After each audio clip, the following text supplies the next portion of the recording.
le dijo a Juan Gabriel. El mesero no sabía que era Juan Gabriel, le dijo que no tenía dinero para pagar la cuenta. Juan Gabriel acababa de sentarse en la mesa del rincón de un restaurante pequeño en Guadalajara cuando el mesero se acercó con el menú en la mano y le dijo sin mirarlo a los ojos, con ese tono mecánico de quien lleva demasiadas horas de pie: «Buenas noches, señor, le traigo la carta», mientras decide que va a ordenar. No lo reconoció.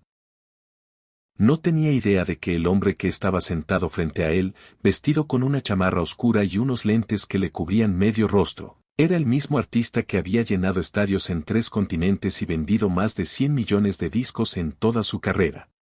El mesero dejó el menú sobre la mesa y se alejó sin prisa, atendiendo otras mesas con la misma expresión cansada de alguien que ya quería que terminara la noche. Juan Gabriel lo observó caminar entre las mesas con una cojera leve en la pierna izquierda que intentaba disimular, y notó algo que la mayoría de los clientes probablemente nunca notaban: las manos del muchacho temblaban ligeramente cada vez que sostenía una charola, y debajo del mandil blanco que llevaba amarrado a la cintura, su camisa tenía un remiendo apenas visible en el hombro derecho, cosido con hilo de un color que no combinaba del todo con la tela original. Algo en la forma de caminar de ese mesero, en la manera en que agachaba la cabeza cuando pasaba junto a las mesas como pidiendo disculpas por existir, le recordó a Juan Gabriel una versión de sí mismo que creía haber dejado atrás hacía muchos años, pero que nunca había podido borrar del todo de su memoria. Y lo que sucedió en las siguientes 2 horas dentro de ese restaurante se convertiría en una de las historias más emotivas que los empleados del lugar contarían durante años, mucho después de que Juan Gabriel se hubiera ido y mucho después de que las paredes de ese pequeño local hubieran escuchado la confesión más inesperada de la noche. Nadie en aquel restaurante olvidaría jamás lo que estaba a punto de presenciar, porque lo que comenzó como una cena cualquiera se transformó en algo que ningún comensal hubiera podido imaginar cuando cruzó la puerta esa noche de noviembre. Era el 23 de noviembre de 1991, un sábado por la noche en la ciudad de Guadalajara, Jalisco. Juan Gabriel se encontraba en la ciudad porque al día siguiente tenía programado un concierto en el Teatro Degollado como parte de la gira de su álbum Pensamientos, que había sido lanzado ese mismo año y que ya llevaba vendidas más de 2 millones de copias solo en México. La gira incluía 37 fechas repartidas entre México, Estados Unidos y Centroamérica, y Guadalajara era la 22ª parada, una ciudad que siempre recibía a Juan Gabriel con un fervor especial porque los tapatíos lo consideraban casi como uno de los suyos, a pesar de que él había nacido en Parácuaro, Michoacán, y crecido en Ciudad Juárez, Chihuahua.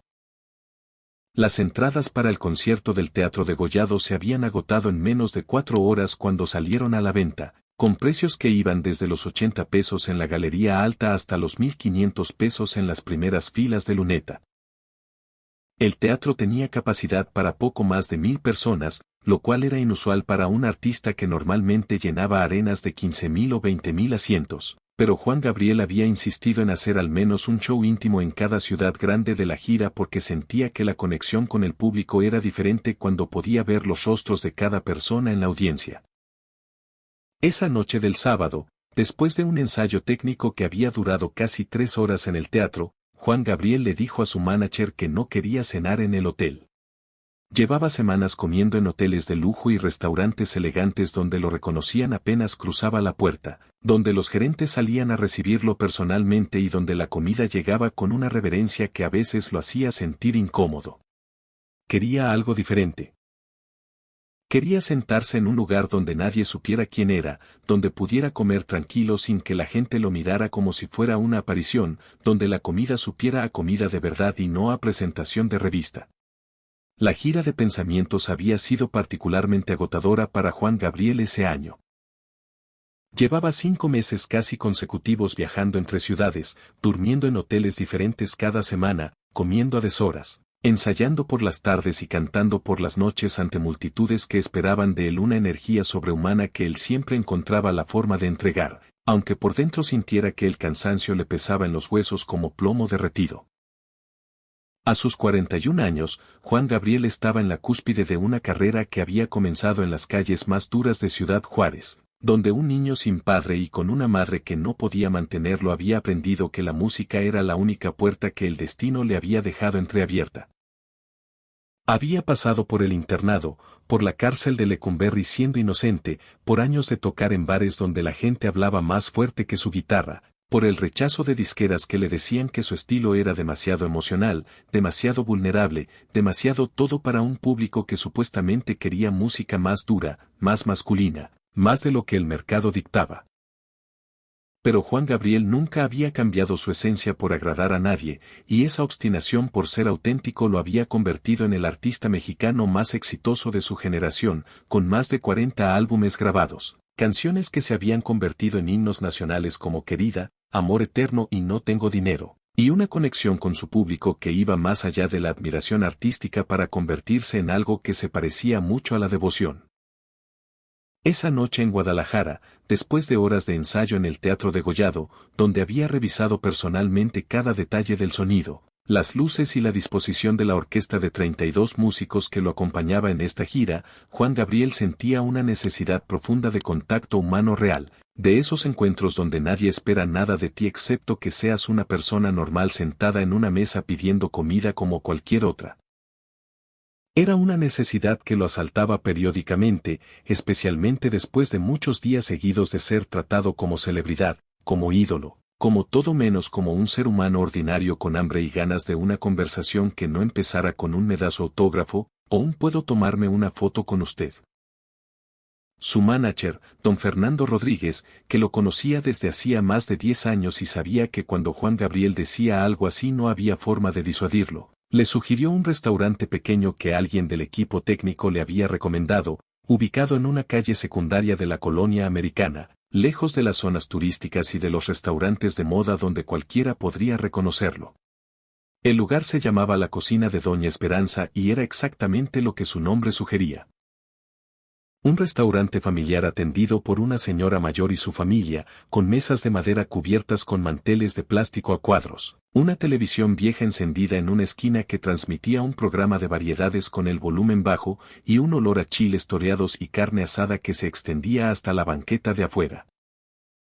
El local tenía capacidad para unas 30 personas sentadas, repartidas en 8 mesas de diferentes tamaños, y esa noche de sábado estaba medio lleno con familias cenando, parejas conversando en voz baja y un grupo de 3 hombres en una mesa del centro que parecían estar celebrando algo porque pedían cerveza tras cerveza mientras se reían con esa carcajada suelta que solo produce la alegría, genuina entre amigos viejos. Juan Gabriel entró al restaurante acompañado únicamente de don Fernando. Había dejado al resto de su equipo en el hotel y se había puesto una chamarra oscura sin marca visible, unos pantalones de mezclilla y unos lentes oscuros que, combinados con una gorra que llevaba en la mano y que se puso al entrar, lo hacían prácticamente irreconocible para alguien que no lo conociera personalmente. La señora que atendía la entrada, una mujer de unos 65 años con delantal bordado y el pelo recogido en un chongo apretado, lo saludó con una sonrisa cálida y le señaló la mesa del rincón, la más alejada de la puerta y la más cercana a la cocina, desde donde se podía ver todo el restaurante sin ser el centro de atención. Juan Gabriel se sentó de espaldas a la mayoría de las mesas, como hacía siempre que quería pasar desapercibido, y don Fernando se sentó frente a él, revisando unos papeles relacionados con la logística del concierto del día siguiente. Fue entonces cuando el mesero se acercó por primera vez. El mesero se llamaba Eduardo Villanueva Estrada. Tenía 23 años y llevaba trabajando en la cocina de Doña Esperanza desde hacía año y medio, 6 noches a la semana, cubriendo el turno de la tarde y la noche que iba de las 4 de la tarde hasta la medianoche o hasta que se fuera el último cliente, lo que sucediera más tarde. Eduardo no era de Guadalajara. Había nacido en un pueblo pequeño llamado Tuxpan, en la Sierra de Jalisco, y había llegado a la ciudad 2 años antes con la esperanza de encontrar trabajo que le permitiera enviar dinero a su madre, doña Carmen, que vivía sola en Tuxpan desde que el padre de Eduardo los había abandonado cuando él tenía 11 años. La madre de Eduardo sufría de diabetes y necesitaba insulina que costaba más de lo que ella podía pagar con lo que ganaba lavando ropa ajena. Así que Eduardo había tomado la decisión de dejar el pueblo y buscar oportunidades en la ciudad grande, aunque eso significara vivir solo en un cuarto rentado de 4 metros por 3 que compartía con otro muchacho de su pueblo, dormir en un colchón delgado puesto directamente sobre el piso de cemento y comer una sola vez al día fuera de su turno de trabajo, porque dentro del restaurante Doña Esperanza le permitía comer un plato de lo que sobrara en la cocina al final de la noche. Eduardo ganaba 180 pesos a la semana más las propinas, que en un buen fin de semana podían sumar otros 50 o 60 pesos, y de ese dinero enviaba al menos 120 pesos semanales a su madre para la insulina y los gastos básicos de la casa en Tuxpan.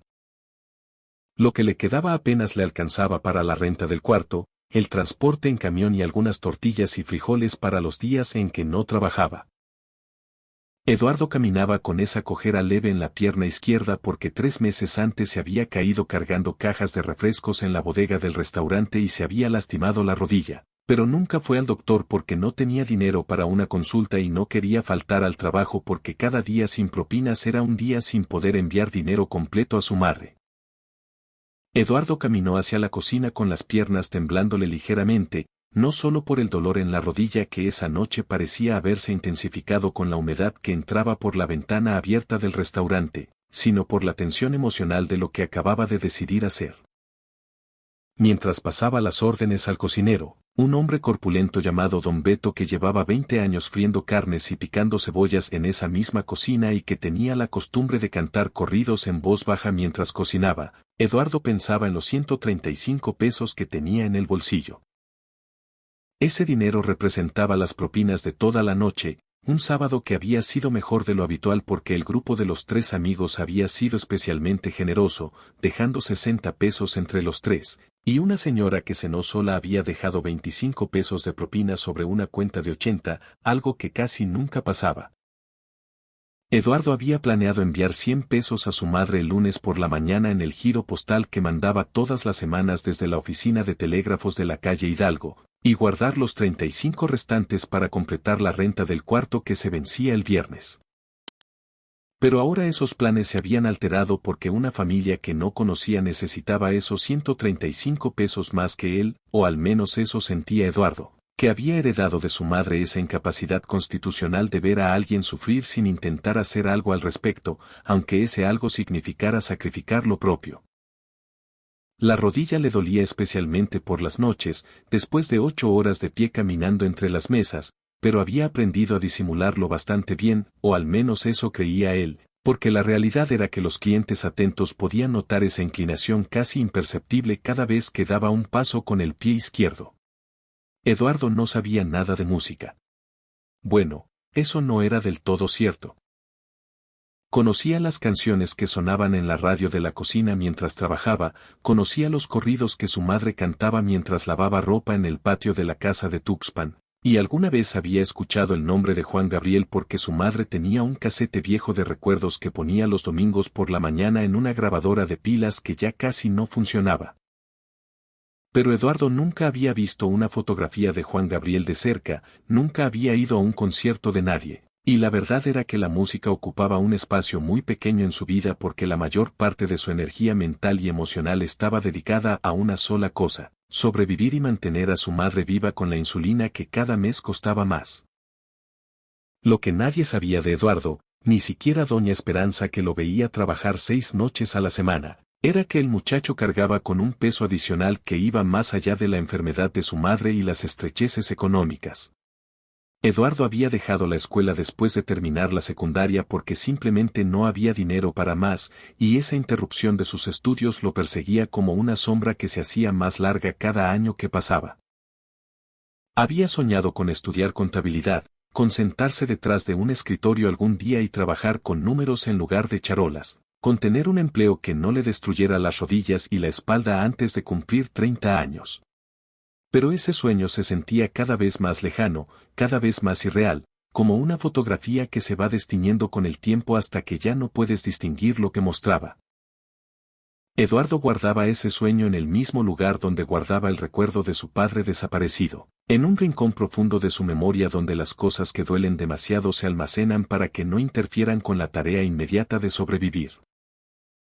Cada noche, después de que el último cliente se iba y Doña Esperanza cerraba la puerta del restaurante, Eduardo caminaba las 7 cuadras hasta su cuarto, se quitaba los zapatos que ya tenían las suelas tan gastadas que podía sentir las irregularidades del pavimento a través de ellas, y se sentaba en el colchón del suelo a contar las propinas del día. Separaba lo que enviaría a su madre, lo que pagaría de renta, lo que necesitaba para el camión, y si sobraba algo, que casi nunca sobraba, lo guardaba en una lata de galletas vacía que tenía debajo del colchón. En 6 meses de ahorrar en esa lata, había juntado 123 pesos, una cantidad que lo hacía sentir simultáneamente orgulloso por haberla logrado y devastado por lo insignificante que era frente a todo lo que necesitaba. Esa noche, cuando se acercó a la mesa del rincón y dejó el menú frente al hombre de la chamarra oscura y los lentes, no vio a un artista legendario. Vio a un cliente más, uno de tantos que pasaban por el restaurante y que probablemente dejaría una propina de 10 o 15 pesos si la comida le gustaba. No tenía manera de saber que ese encuentro casual iba a cambiar el curso de su noche y, eventualmente, el rumbo de varios años de su vida. Eduardo regresó a la mesa del rincón unos minutos después para tomar la orden. Juan Gabriel ya se había quitado los lentes porque la luz del restaurante era tenue y le costaba leer el menú con ellos puestos, pero incluso sin los lentes, Eduardo no lo reconoció. Para él era simplemente un señor de unos 40 años con rostro amable y una expresión que parecía más relajada de lo que normalmente veía en los clientes que llegaban a esas horas de la noche. Juan Gabriel pidió unos tacos de bistec con guacamole, un agua de Jamaica y un plato de frijoles charros.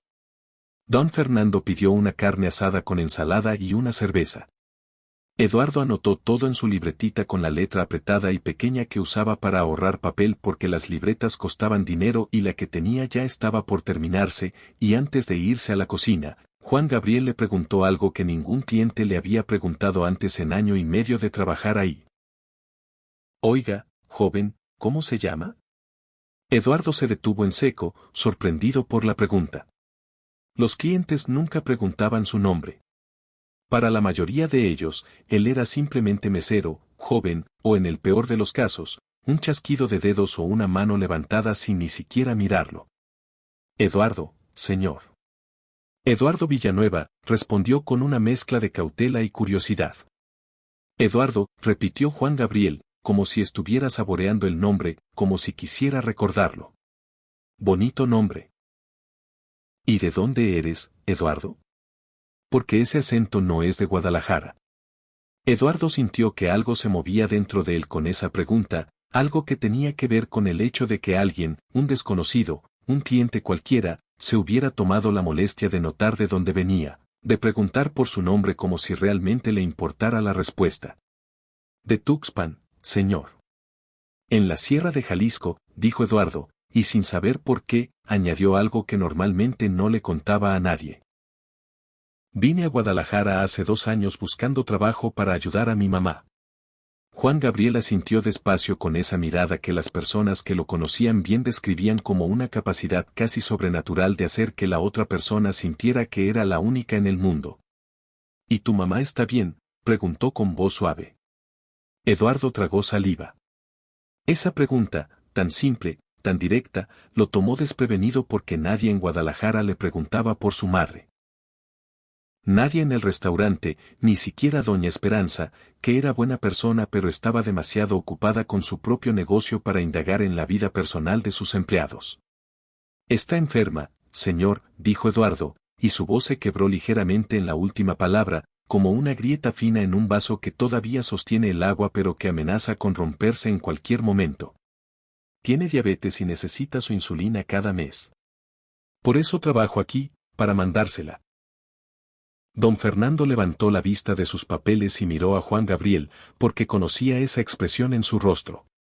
Era la misma expresión que ponía cada vez que alguien le contaba una historia que le tocaba el centro del pecho, la misma que había visto decenas de veces antes de que Juan Gabriel hiciera algo inesperado y generoso.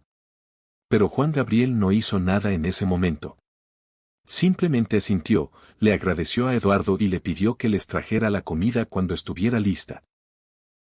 Eduardo se fue a la cocina con la orden, sin entender del todo por qué ese breve intercambio lo había dejado con una sensación extraña en el estómago, como si algo importante estuviera a punto de suceder pero todavía no supiera qué era. Don Fernando, desde la mesa del rincón, observaba a Juan Gabriel con esa mezcla de admiración y preocupación que sentía cada vez que veía al artista conectarse emocionalmente con la historia de un desconocido. Conocía ese patrón. Lo había visto en Monterrey cuando Juan Gabriel detuvo la camioneta de la gira para comprarle todas las flores a una niña que vendía ramos en una esquina bajo la lluvia. Lo había visto en Los Ángeles cuando insistió en invitar a cenar a un mariachi callejero. O que tocaba fuera del restaurante donde estaban cenando con ejecutivos de la disquera. Y lo estaba viendo de nuevo en este restaurante de Guadalajara, en los ojos de Juan Gabriel que brillaban con esa intensidad particular que aparecía cuando algo le tocaba una fibra conectada directamente con sus propios recuerdos de infancia, con esas tardes en Ciudad Juárez cuando su madre trabajaba hasta que las manos le sangraban para que él y sus hermanos tuvieran algo que cenar, con esas noches frías en el internado donde aprendió que el hambre no solo vive en el estómago sino también en el alma de un niño que no entiende por qué el mundo es tan injusto con los que menos tienen. La cena transcurrió con normalidad durante los siguientes 30 minutos. Eduardo iba y venía entre las mesas atendiendo a los otros comensales, trayendo platos, recogiendo vasos vacíos, limpiando mesas que se desocupaban. Cada vez que pasaba por la mesa del rincón, notaba que el hombre de la chamarra oscura lo seguía con la mirada, no de forma incómoda o intimidante, sino con una atención callada, como alguien que está observando algo que le interesa genuinamente. A las 10:30 de la noche, cuando el restaurante empezaba a vaciarse y solo quedaban 3 mesas ocupadas, sucedió algo que cambiaría el rumbo de toda la noche. Una familia de 4 personas, padre, madre y 2 niños pequeños, se levantó de su mesa cerca de la entrada y el padre se acercó a la barra donde doña Esperanza estaba sentada revisando cuentas. El hombre habló en voz baja, pero Eduardo, que estaba recogiendo los platos de una mesa cercana, alcanzó a escuchar lo suficiente para entender que había un problema. La cuenta de la familia era de 340 pesos y el hombre solo tenía 200. Explicó que había perdido su cartera esa mañana, que solo llevaba lo que tenía en el bolsillo del pantalón, que podía dejar su identificación como garantía y regresar al día siguiente con el resto del dinero. Doña Esperanza frunció el ceño. No era la primera vez que alguien intentaba irse sin pagar completo y su experiencia le había enseñado a ser cautelosa. Llamó a Eduardo con un gesto de la mano y le dijo en voz baja que vigilara que la familia no se fuera mientras ella decidía qué hacer. Eduardo se acercó a la familia con el corazón dividido, porque podía ver que el hombre no estaba mintiendo. Su esposa tenía los ojos húmedos de vergüenza y los 2 niños, de unos 5 y 7 años, miraban a sus padres sin entender por qué no se iban todavía. Y fue en ese momento cuando Eduardo hizo algo impulsivo, algo que nacía de conocer exactamente lo que se siente no tener dinero suficiente, de saber lo que es la vergüenza de no poder pagar por algo tan básico como una cena. Se acercó a doña Esperanza y le dijo que él pagaría la diferencia de su propina. Doña Esperanza lo miró sorprendida. Eduardo, son 140 pesos. Eso es más de lo que sacas de propinas en toda la noche, le dijo. Pero Eduardo ya estaba sacando del bolsillo de su pantalón los billetes arrugados que había juntado en propinas esa noche, 3 billetes de 20 pesos, uno de 50 y varias monedas que sumaban otros 25 pesos. En total tenía 135 pesos. Le faltaban 5.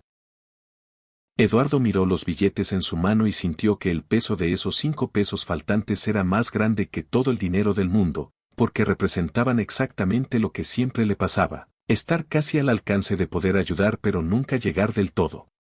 Doña Esperanza lo miraba esperando una respuesta y la familia seguía parada junto a la barra con la humillación dibujada en sus rostros. Eduardo metió la mano en el otro bolsillo y encontró 3 monedas de 1 peso y una de 2. Le seguían faltando. Y entonces sintió que alguien se acercaba por detrás. Una mano se posó suavemente en su hombro y una voz que le resultaba vagamente familiar pero que no podía ubicar le dijo al oído, lo suficientemente alto para que doña Esperanza también escuchara: yo pago la cuenta completa de esa familia. Y también pago la cena de Eduardo esta noche y todas las noches de esta semana. Eduardo se volteó y vio al hombre de la chamarra oscura de la mesa del rincón, que ahora estaba de pie junto a él con una expresión en el rostro que era una mezcla de ternura y algo más profundo, algo que parecía dolor antiguo reconociendo dolor presente. Juan Gabriel sacó de su bolsillo un fajo de billetes considerablemente más grande que el que Eduardo había juntado en propinas durante toda la noche y le extendió a doña Esperanza un billete de 500 pesos. La cuenta de la familia, dijo con voz firme pero amable.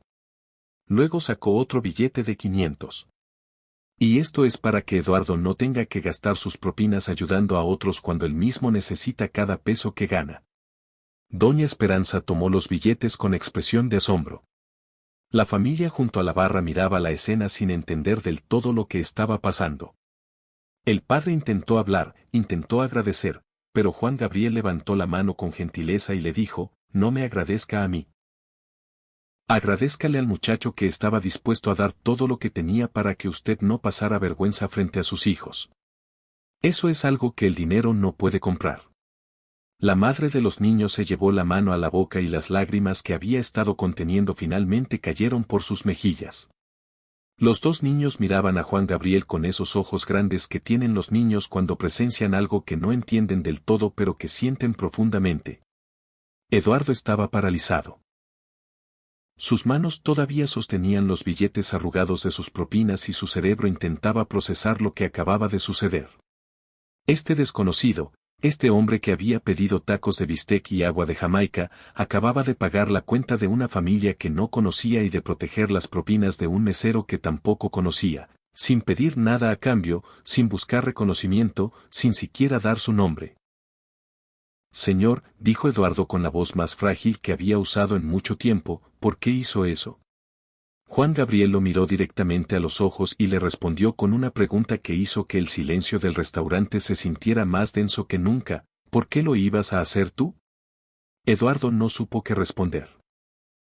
La pregunta lo había desarmado completamente porque le devolvía como un espejo la imagen de lo que él mismo había intentado hacer segundos antes, y al verse reflejado en las palabras de ese desconocido sintió que algo dentro de él se quebraba, no de tristeza sino de algo que no sabía nombrar pero que tenía que ver con ser visto, con ser reconocido no por su uniforme ni por su función sino por su humanidad. Doña Esperanza, que había observado toda la escena desde detrás de la barra, se acercó lentamente y le dijo al hombre de la chamarra oscura con voz cautelosa, «Señor, disculpe, pero ¿quién es usted?» Don Fernando, que había permanecido sentado en la mesa del rincón observando todo con la sonrisa discreta de quien ya ha visto esta película antes, se levantó y caminó hacia el grupo. «Doña, este señor que está aquí pagando cuentas ajenas es Juan Gabriel», dijo con una mezcla de orgullo y resignación cariñosa, como quien presenta a un amigo que siempre se mete en problemas hermosos. El silencio que cayó sobre el restaurante en ese momento fue absoluto. Doña Esperanza abrió los ojos tan grandes que parecía que se le iban a salir de las órbitas. La familia que todavía estaba parada junto a la barra se quedó inmóvil. Los pocos comensales que quedaban en el local levantaron la cabeza de sus platos. Y Eduardo, el mesero de Tuxpan que nunca había ido a un concierto y que apenas reconocía las canciones de la radio, miró al hombre que llevaba toda la noche sirviéndole tacos de bistec y agua de Jamaica y por primera vez entendió por qué su rostro le parecía vagamente familiar, por qué esa voz tenía algo que se sentía como si la hubiera escuchado antes sin poder precisar dónde, probablemente en aquella grabadora vieja de su madre que los domingos por la mañana llenaba el patio de la casa de Tuxpan con canciones que hablaban de amor, de dolor, de esperanza, de todo lo que la vida le había dado y quitado al hombre que ahora estaba parado frente a él con un fajo de billetes en una mano y una sonrisa en los labios. «Usted es Juan Gabriel», dijo Eduardo, y no fue una pregunta sino una constatación que le salió del fondo del pecho con el peso de una revelación. «Mi mamá escucha sus canciones todos los domingos». Juan Gabriel se rió con esa risa suya que era al mismo tiempo alegre y triste, como si la felicidad siempre viniera acompañada de un recuerdo que dolía. «¿Y tú no las escuchas?», le preguntó con tono juguetón. Eduardo bajó la mirada avergonzado. «No tengo grabadora, señor». «Bueno, aquí en Guadalajara no. La grabadora es de mi mamá y está en Tuxpan». Juan Gabriel asintió despacio, como si esa respuesta confirmara algo que ya sospechaba. Se volvió hacia las pocas personas que quedaban en el restaurante, que para entonces ya habían abandonado toda pretensión de comer y estaban completamente enfocados en lo que sucedía junto a la barra, y habló con esa voz que tenía la capacidad de convertir cualquier espacio en un escenario y cualquier grupo de personas en una audiencia cautivada. «Quiero contarles algo», dijo Juan Gabriel, y su voz perdió el tono juguetón y se volvió profunda, como agua que busca su cauce en terreno pedregoso. Cuando yo tenía la edad de este muchacho, también trabajaba sirviendo mesas. También trabajaba cantando en bares donde nadie sabía mi nombre. También vivía en un cuarto que no era mío, con un colchón en el suelo, mandando cada peso que podía a mi familia. ¿Y saben qué era lo más difícil de esos años? No era el hambre. No era el cansancio. No eran las horas de pie hasta que las piernas temblaban. Lo más difícil era la invisibilidad. Sentir que para la gente yo no era una persona, era una función. Era el mesero, era el cantante de fondo, era el muchacho que limpiaba mesas. Nadie me preguntaba mi nombre. Nadie me preguntaba de dónde venía ni por qué estaba ahí.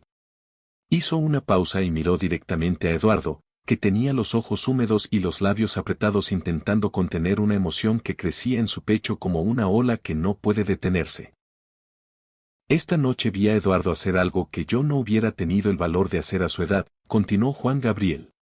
Lo vi sacar el poco dinero que tiene, dinero que necesita para la insulina de su madre, dinero que le cuesta 8 horas de pie con una rodilla lastimada, y ofrecerlo para que una familia que no conoce no pasara la vergüenza de no poder pagar una cena frente a sus hijos. Eso no es ser mesero. Eso es ser un hombre de verdad. Y yo sé reconocer eso porque mi madre fue igual. Mi madre vendía lo que fuera, trabajaba en lo que fuera, y cuando veía a alguien que tenía menos que ella, que ya de por sí no tenía casi nada, compartía lo poco que tenía. Ella me enseñó que la generosidad no es cosa de ricos.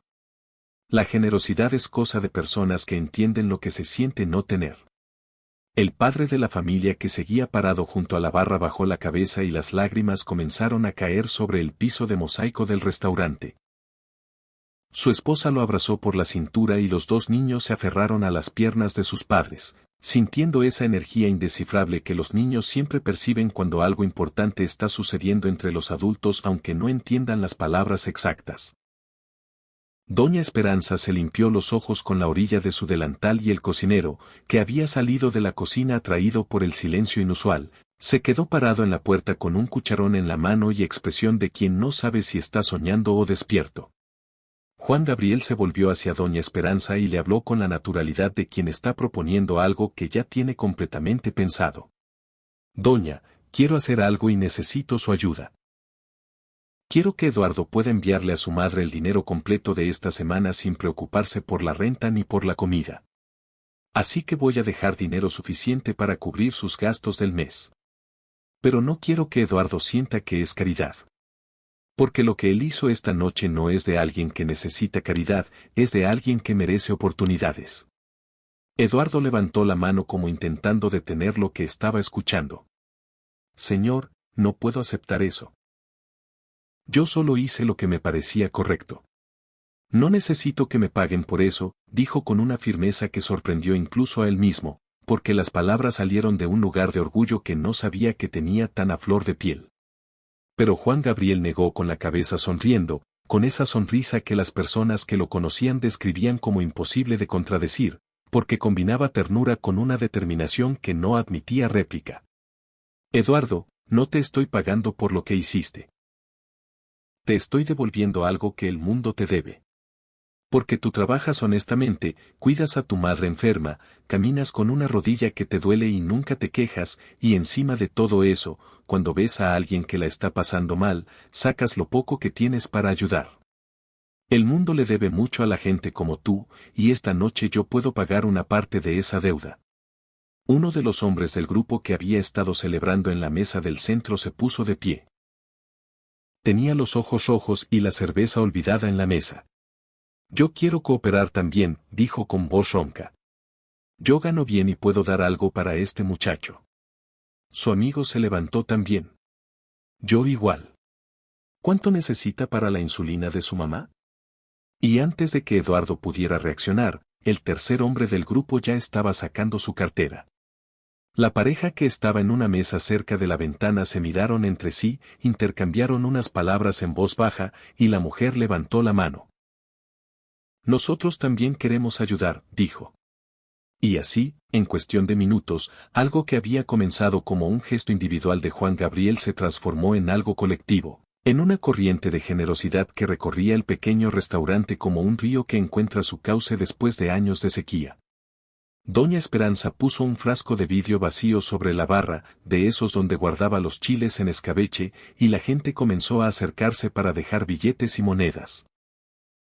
Juan Gabriel fue el primero en depositar, sacó todo el efectivo que llevaba encima, que según don Fernando eran aproximadamente 5,000 pesos, y lo puso dentro del frasco sin contar, sin hacer alarde, como quien deposita una moneda en la alcancía de la iglesia. Los 3 amigos de la mesa del centro dejaron entre los 3 otros 1,500 pesos. La pareja de la ventana dejó 300. Doña Esperanza, con lágrimas corriendo por las arrugas de su rostro curtido por años de trabajo, abrió la caja registradora, sacó 2 billetes de 100 pesos y los puso en el frasco diciendo con voz temblorosa: «Esto es de parte de la cocina de Doña Esperanza, para que tu mamá sepa que aquí en Guadalajara su hijo tiene gente que lo quiere». El cocinero, que seguía parado en la puerta de la cocina con su cucharón, se acercó y dejó un billete de 50 pesos que probablemente representaba una parte significativa de su sueldo diario. Eduardo miraba todo esto con expresión de incredulidad total, como si estuviera observando una escena que no podía estar sucediéndole a él, que no podía ser real porque en su experiencia el mundo no funcionaba así. El mundo era un lugar donde uno luchaba solo y la ayuda no llegaba a menos que uno la buscara con desesperación. Cuando ya no quedaba nadie más por acercarse al frasco, Doña Esperanza lo vació sobre la barra y entre ella y don Fernando contaron el dinero mientras Juan Gabriel conversaba con Eduardo en la mesa del rincón, donde se habían sentado juntos como 2 viejos amigos que se encuentran después de años sin verse. El conteo final fue de 8,940 pesos. Para Eduardo, que ganaba 720 pesos al mes entre sueldo y propinas, esa cantidad representaba más de 12 meses de trabajo. Doña Esperanza anunció la cifra en voz alta y el pequeño grupo de personas que todavía estaba en el restaurante aplaudió con esa emoción contenida que es más poderosa que cualquier ovación multitudinaria, porque cada palmada venía cargada con la certeza de haber sido parte de algo genuino y espontáneo. Eduardo no aplaudió. Eduardo lloraba. Lloraba con la cara entre las manos, sentado en esa mesa del rincón donde 2 horas antes le había dejado el menú a un desconocido sin saber que ese desconocido iba a voltear su mundo de cabeza. Juan Gabriel le puso la mano en el hombro y no dijo nada. No hacía falta. A veces el silencio compartido es más elocuente que cualquier discurso y esa noche, en ese restaurante pequeño de la colonia americana, el silencio entre Juan Gabriel y Eduardo decía todo lo que las palabras no podían expresar. Pero la historia no terminó cuando los últimos comensales salieron del restaurante y Doña Esperanza cerró la puerta con llave pasadas las 11:30 de la noche. Al día siguiente, domingo, el día del concierto en el Teatro Degollado, don Fernando recibió instrucciones muy específicas de Juan Gabriel. Quería que Eduardo y Doña Esperanza estuvieran en el concierto esa noche como sus invitados personales. Quería que tuvieran los mejores asientos disponibles en la primera fila de luneta, esos asientos que costaban 1,500 pesos cada uno y que se habían agotado meses antes. Don Fernando hizo las llamadas necesarias y esa tarde, un asistente de producción llegó al restaurante con 2 boletos en sobresellado y una nota escrita a mano por Juan Gabriel que decía simplemente: Eduardo, trae a Doña Esperanza al concierto esta noche. Y no se te ocurra decir que no, porque los clientes no discuten con su mesero y el mesero no discute con su cliente. Eduardo leyó la nota 3 veces sin poder creerlo. Doña Esperanza, cuando se enteró, corrió a su casa a buscar un vestido que tenía guardado desde hacía años para una ocasión especial que nunca había llegado hasta ese momento. Esa noche, don Fernando había coordinado todo con la discreción que caracterizaba su trabajo. Los boletos estaban en un sobre sin remitente visible, la nota estaba escrita en el papel membretado del hotel donde se hospedaba Juan Gabriel pero sin logotipos ni nada que pudiera parecer un gesto corporativo.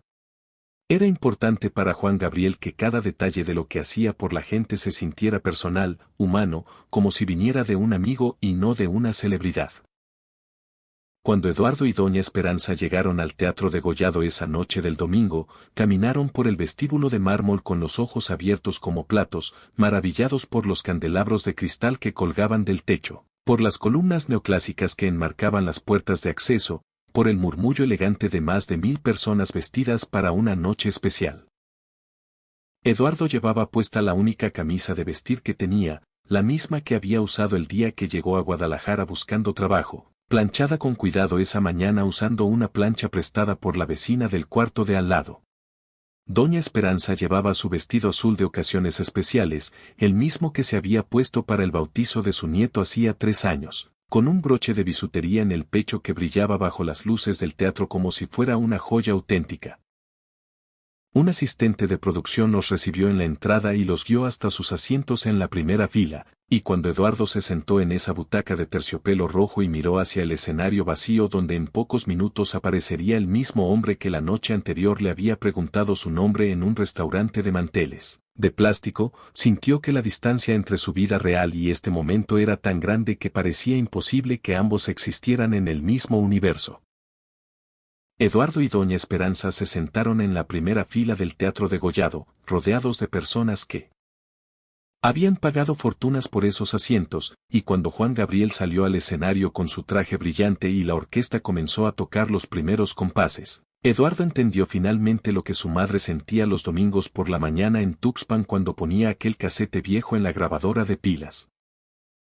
Entendió que las canciones de Juan Gabriel no eran simplemente música, eran historias de gente como él, como su madre, como doña Esperanza, como la familia que no podía pagar la cuenta, como todos los invisibles del mundo que trabajan honestamente y luchan en silencio sin que nadie les pregunte su nombre.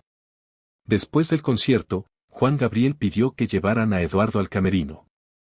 Ahí, lejos de las cámaras y los periodistas, le entregó personalmente un sobre con dinero adicional. Don Fernando anotó la dirección de la madre de Eduardo en Tuxpan y Juan Gabriel le dijo a Eduardo que iba a asegurarse de que doña Carmen recibiera insulina durante un año completo. Eduardo intentó hablar pero las palabras se le atascaron en la garganta como si fueran demasiado grandes para pasar. Juan Gabriel lo abrazó como su madre no lo abrazaba desde hacía 2 años y le dijo al oído, «Tú no eres un mesero, Eduardo. Eres un hombre que cuida a su madre con las manos y un corazón más grande que todo el dinero del mundo. Nunca dejes que nadie te haga sentir que eres menos que eso». Una semana después, un paquete llegó al cuarto que Eduardo rentaba en Guadalajara. Dentro había una grabadora nueva, de esas con radio y reproductor de casetes, y 5 casetes de Juan Gabriel con una nota que decía, «Para que ya no tengas pretexto de no conocer mis canciones. Y manda uno a tu mamá para que la grabadora de Tuxpan descanse». Eduardo puso el primer casete esa noche y escuchó Querida por primera vez solo en su cuarto, sentado en el colchón del suelo, y lloró otra vez pero esta vez las lágrimas eran diferentes. Eran lágrimas de alguien que por primera vez en mucho tiempo sentía que no estaba completamente solo en el mundo. La historia de lo que pasó en la cocina de doña Esperanza aquella noche de noviembre circuló rápidamente entre los trabajadores de restaurantes y fondas de Guadalajara. Los meseros y cocineros se la contaban unos a otros como se cuentan las leyendas urbanas, excepto que esta no era leyenda, era verdad, y los que dudaban podían ir al restaurante y preguntarle a doña Esperanza, que guardaba como tesoro la nota escrita a mano de Juan Gabriel y que no perdía oportunidad de contarle a cualquier cliente nuevo lo que había sucedido en su local aquella noche de sábado. Los periódicos locales de Guadalajara publicaron una nota pequeña sobre el incidente, basada en el testimonio de uno de los 3 amigos que habían estado celebrando en la mesa del centro y que había llamado a un reportero conocido suyo para contarle lo que había presenciado. La nota no ocupó más de un cuarto de página en la sección de espectáculos del periódico El Informador, pero los que la leyeron la recortaron y la guardaron, y algunos la pegaron en las paredes de sus cocinas o en los espejos de sus baños como recordatorio de que la bondad genuina todavía existía en un mundo que parecía empeñado en demostrar lo contrario. Algunos escépticos, como siempre sucede cuando una historia parece demasiado buena para ser verdad, sugirieron que había sido un montaje publicitario orquestado por el equipo de Juan Gabriel para generar cobertura mediática antes del concierto del día siguiente. Pero cualquiera que conociera los detalles sabía que eso era imposible, porque Juan Gabriel había llegado al restaurante sin avisar, sin fotógrafos, sin cámaras, sin ningún indicio de que esperara que lo que pasó esa noche fuera registrado por nadie. No había llamado a ningún medio de comunicación. No había publicado nada al respecto. La única razón por la que la historia se conoció fue porque la gente que estuvo ahí no pudo callársela, porque cuando uno es testigo de algo así, guardarlo en silencio se siente como un desperdicio. Eduardo Villanueva Estrada siguió trabajando en la cocina de Doña Esperanza durante un año más después de aquella noche. Con el dinero que Juan Gabriel y los comensales le habían dado, pudo pagar 6 meses de insulina por adelantado para su madre, arreglar el cuarto donde vivía poniendo un colchón decente sobre una base de madera, comprar ropa nueva para trabajar y ahorrar lo suficiente para viajar a Tuxpan en Navidad y pasar 15 días con Doña Carmen, que cuando vio llegar a su hijo con la grabadora nueva y los casetes de Juan Gabriel lloró de alegría y puso la música tan fuerte que los vecinos salieron a ver qué estaba pasando. Pero el impacto más profundo de aquella noche no fue económico. El impacto más profundo fue lo que cambió dentro de Eduardo. La pregunta que Juan Gabriel le había hecho, ¿por qué lo ibas a hacer tú?, se convirtió en una especie de brújula interna que guió sus decisiones en los años siguientes.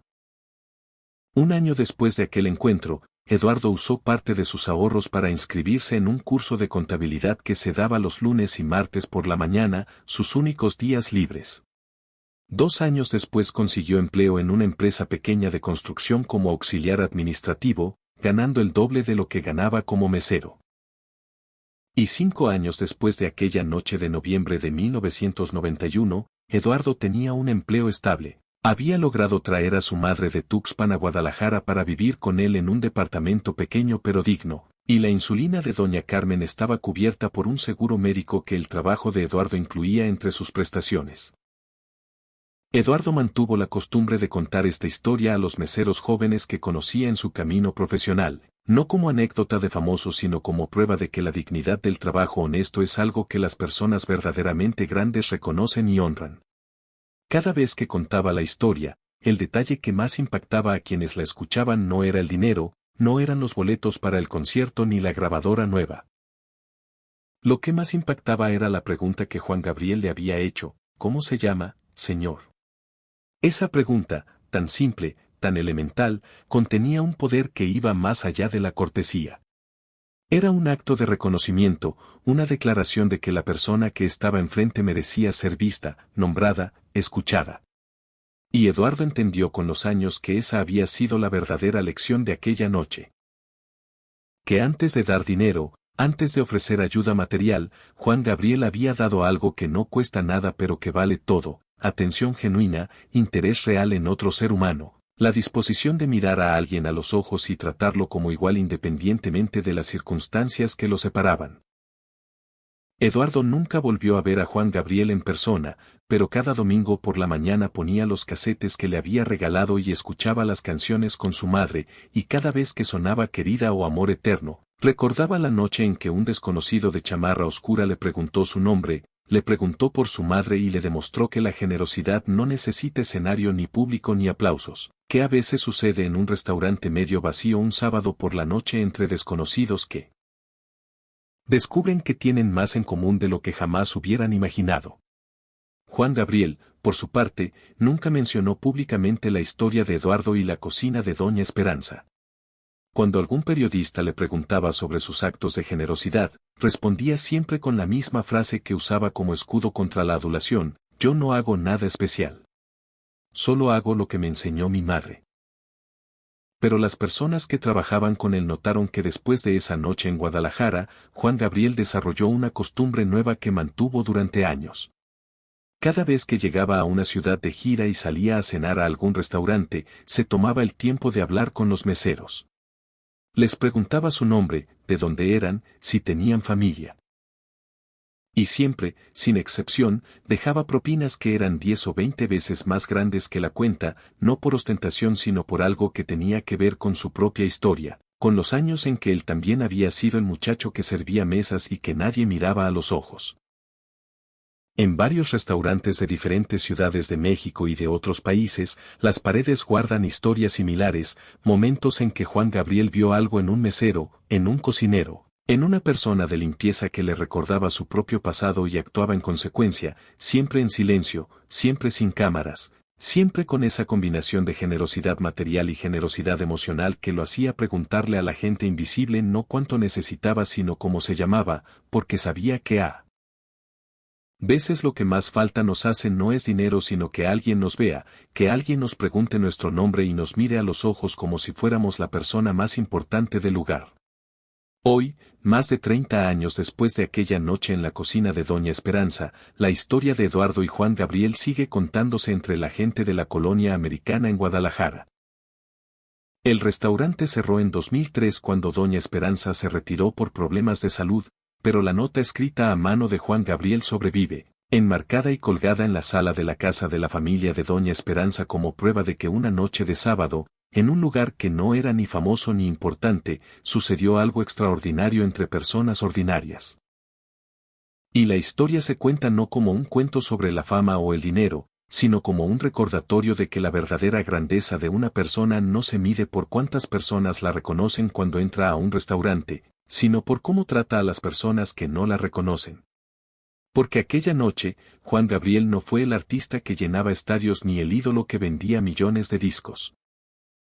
Fue simplemente un hombre que vio a otro hombre intentar hacer algo bueno con lo poco que tenía, y decidió que eso merecía ser honrado. Y Eduardo no fue un mesero invisible que servía platos y recogía propinas.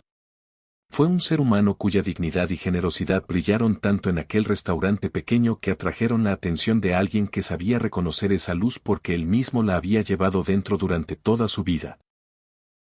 Lo que nos deja esta historia no es un sermón sobre la caridad ni una lección sobre la fama. Lo que nos deja es algo mucho más simple y mucho más profundo. La certeza de que cada vez que elegimos ver a alguien que el mundo ignora, cada vez que preguntamos el nombre de alguien que todos tratan como función y no como persona, cada vez que usamos lo que tenemos, sea mucho o poco, para aliviar la carga de otro ser humano, estamos participando en algo que trasciende el momento, algo que se vuelve historia, algo que la gente cuenta y recuenta no porque sea espectacular sino porque es profundamente humano. Y en un mundo que a menudo nos empuja a mirar hacia arriba, hacia los que tienen más, hacia los que brillan más, historias como la de Eduardo y Juan Gabriel nos recuerdan que las historias más valiosas a veces suceden cuando miramos hacia el lado, hacia la persona que camina con cojera sirviendo mesas, hacia el anciano que vende dulces en una canasta de mimbre, hacia la familia que no puede pagar una cena, hacia todos los que luchan en silencio y merecen que alguien, aunque sea una vez, los mire a los ojos y les diga, te veo, sé que estás ahí, y lo que haces importa. Si esta historia te conmovió y tú también admiras la generosidad y humanidad de Juan Gabriel, suscríbete al canal para acompañar más relatos como este que celebran los momentos donde la grandeza de un artista se revela no en los escenarios sino en los gestos que nadie esperaba presenciar. Déjame un comentario contando desde donde estás viendo este video, porque me encantaría saber en qué rincón del mundo esta historia de dignidad y compasión encontró su camino hasta ti.